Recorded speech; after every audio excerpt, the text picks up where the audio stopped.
One day, the Fat Controller arranged with Thomas the Tank Engine to take his wife and grandchildren to the seaside.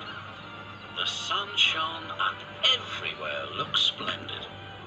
But Lady Hat was feeling hot and tired. She took her troubles out on Annie and Clarabel. "Those coaches are old and uncomfortable. Why don't you use them as beach huts instead?" Thomas was most upset. "You won't let them turn Annie and Clarabel into beach huts, will you?"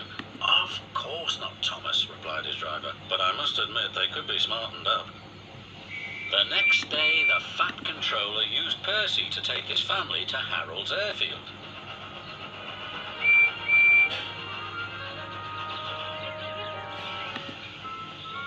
They were just about to board Harold when it happened.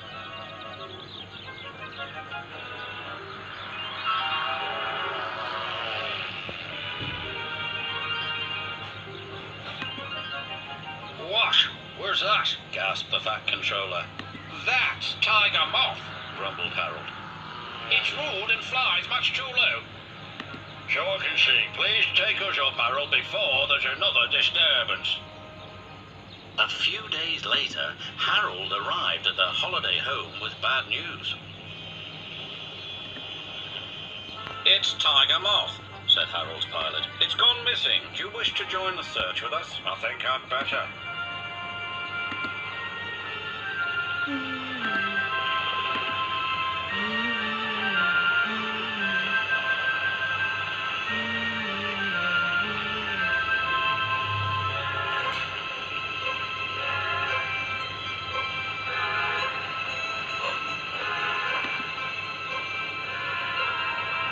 "There's Tiger Moth," called the Fat Controller. Then he spoke to the pilot. "You were showing off and flying dangerously. I will speak to your controller and request that you are grounded." "Yes, sir," replied the pilot. "Now, if you'll excuse me, I shall return to my holiday." "Jolly good idea, sir."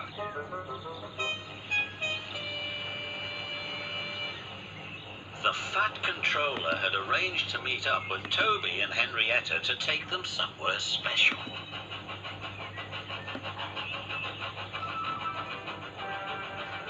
They arrived at a small river inlet. "What a beautiful boat," exclaimed the children. "It's my special treat."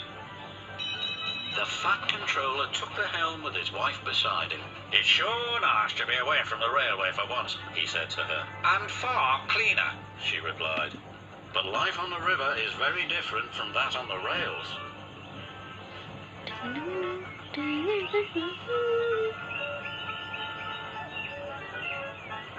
The family were enjoying themselves so much that they forgot to watch where they were going.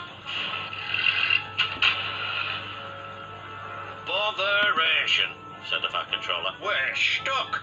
And they were. Other boats tried to pull them off the mudbank, but it was no use. Percy saw the commotion and stopped. "Is there anything we can do to help?" called his driver. "Yes, indeed there is," replied the Fat Controller. "This is the life, isn't it, dear?"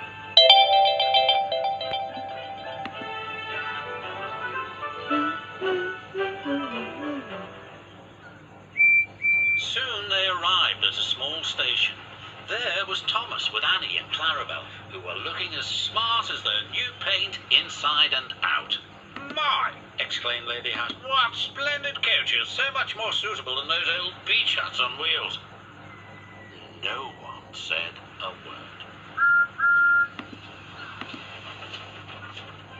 But that evening, Annie and Clarabel spoke to Thomas. "It's very nice to get compliments, but no matter what we look like, we'll always be useful, won't we, Thomas?" "Of course," their friend replied.